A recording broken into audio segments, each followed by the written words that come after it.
Hello my dear friends, welcome to movie Hunter YouTube channel. So friends, আজকে আমি একটি Hindi movie নিয়ে আলোচনা করব, যেটি হচ্ছে ভূত বাংলা।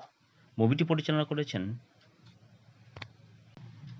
প্রিয়দর্শন, অভিনয়ে অক্ষয় কুমার, তাব্বু, পরেশওয়াল, রাজপাল যাদব ও আরও অনেকে।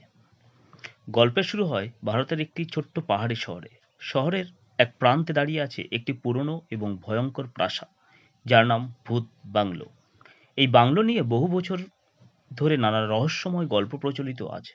মানুষ বলে রাতে এই বাড়ির ভিতরে থেকে অদ্ভুত হাসির শব্দ আসে, জানালায় সাদা পোশাক পরা ছায়া দেখা যায়, আর মাঝরাতে দরজা নিজেরাই খুলে যায় আবার বন্ধ হয়ে যায়। কেউ সেই বাড়ির কাছে যেতে সাহস পায় না। বহু বছর আগে এই বাংলোর মালিক ছিল এক ধনী জমিদার।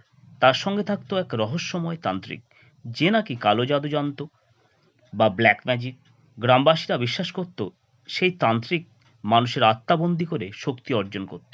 এক রাতে বাংলোর ভিতরে ভয়ঙ্কর বিস্ফোরণ হয়। তারপর থেকে বাড়িটা পরিত্যক্ত হয়ে যায়। অনেক বছর পরে শহরে আসে এক অদ্ভুত মানুষ, রঘু। অভিনয় অক্ষয় কুমার। রঘু নিজেকে বলে প্যারানর্মাল ইনভেস্টিগেটর। সে নাকি ভূত পেত, অলৌকিক ঘটনা এবং রহস্যময় বাড়ির তদন্ত করে।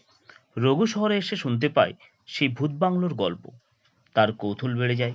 সে ঠিক করে এই বাড়ির রহস্য সে উদ্ঘাটন করবেই। রঘু একদিন রাতে সেই বাড়ির সামনে পৌঁছে যায়। তার সঙ্গে থাকে কয়েকজন মানুষ, এক সাংবাদিক মীরা ওরফে ওয়ামিখা গাভি, এক লোভী ব্যবসায়ী গণপত পরেশওয়াল, আর এক ভীতু লোক পাণ্ডু ওরফে রাজপাল যাদব। তারা সবাই মিলে বাড়ির ভিতরে প্রবেশ করে। বাড়ির ভিতরে ঢুকতেই তারা লক্ষ্য করে চারদিকে ধুলো, ভাঙা আসবাবপত্র আর অদ্ভুত ঠান্ডা পরিবেশ। হঠাৎ করেই একটি দরজা নিজে থেকে বন্ধ হয়ে যায়। পাণ্ডু ভয়ে চিৎকার করে ওঠে, কিন্তু রঘু হাসতে হাসতে বলে, ভূত থাকলে ভালোই হবে, অন্তত ইন্টারভিউ তো নেওয়া যাবে। এই ধরনের মজার সংলাপের মাধ্যমে ভয়ে ও হাস্যকর পরিবেশ তৈরি হয়। রাতে তারা যখন বাংলোর ভিতরে থাকে, তখন অদ্ভুত ঘটনা ঘটতে শুরু করে। একটি ঘরে তারা দেখতে পায় পুরনো এক আয়না। সেই আয়নার মাঝে মাঝে অন্য এক মানুষের ছায়া দেখা যায়। মীরা বুঝতে পারে এই বাড়ির ইতিহাস এর মধ্যে কিছু ভয়ঙ্কর সত্য লুকিয়ে রয়েছে। তারা পুরনো কাগজপত্র খুঁজে পায়। সেখানে লেখা আছে এক তান্ত্রিক ভৈরবনাথ এই বাড়িতে কালো জাদুর সাধনা করত বা ব্ল্যাক ম্যাজিক। তার লক্ষ্য ছিল অমর হওয়া বা ইমর্টাল হওয়া। কিন্তু এক রাতে তার সাধনা ব্যর্থ হয় এবং সে ভয়াবহভাবে মারা যায়। লোকজন বিশ্বাস করে তার আত্মা এখনো ওই বাড়িতে বন্দী। রাত গভীর হলে বাড়ির ভিতর ভয়ঙ্কর পরিবেশ তৈরি হয়। হঠাৎ আলো নিভে যায়। দূর থেকে ভেসে আসে এক বিকট হাসি। তারপর দেওয়ালের উপরে দেখা যায় এক ছায়ামূর্তি। পাণ্ডু অজ্ঞান হয়ে যায় এই সমস্ত দেখে। গণপত বুঝতে পারে এই বাড়িতে সত্যি কিছু আছে, কিন্তু তার লোভ অন্যরকম। সে জানে এই বাড়ির নিচে লুকিয়ে আছে এক গুপ্তধন।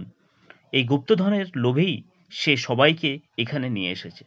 রঘু ধীরে ধীরে রহস্যের আসল দিকটা বুঝতে পারে। সে জানতে পারে এই বাড়ির ভূতের গল্পের পিছনে দুটি সত্য আছে। প্রথমত, সত্যই এখানে এক অশুভ শক্তি আছে।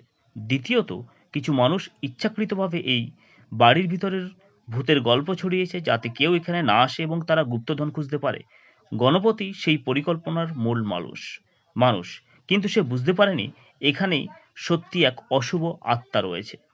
শেষ রাতে সেই তান্ত্রিকের আত্মা সম্পূর্ণভাবে প্রকাশ পায়। বাড়ির সব দরজা বন্ধ হয়ে যায়। চারদিকে আগুনের মতো আলো জ্বলতে থাকে। ভৈরবনাথের আত্মা সবাইকে ভয় দেখাতে শুরু করে। রঘু তখন তার বুদ্ধি এবং কৌশল ব্যবহার করে সেই আত্মার সঙ্গে লড়াই করতে শুরু করে। সেই পুরনো মন্ত্র আর তান্ত্রিকের বই ব্যবহার করে এক বিশেষ আচার সম্পন্ন করে। অনেক নাটকীয় মুহূর্তের পরে সেই আত্মা ধীরে ধীরে দুর্বল হয়ে পড়ে। শেষ পর্যন্ত তান্ত্রিকের আত্মা মুক্তি পায় এবং বাংলোর অভিশাপ শেষ হয়। ভোরবেলা সূর্যের আলো পড়ে সেই পুরনো বাংলোর উপর। অনেক বছর পরে প্রথমবার সেই বাড়িতে শান্তি ফিরে আসে। মীরা পুরো ঘটনাটি সংবাদে প্রকাশ করে। গণপত তার লোভের জন্য পুলিশের হাতে ধরা পড়ে, আর রঘু আবার নতুন রহস্যের সন্ধানে অন্য শহরে চলে যায়। শেষ দৃশ্যে রঘু মজা করে বলে, যদি আবার কোথাও ভূতের বাড়ি পাও, আমাকে অবশ্যই ফোন করো।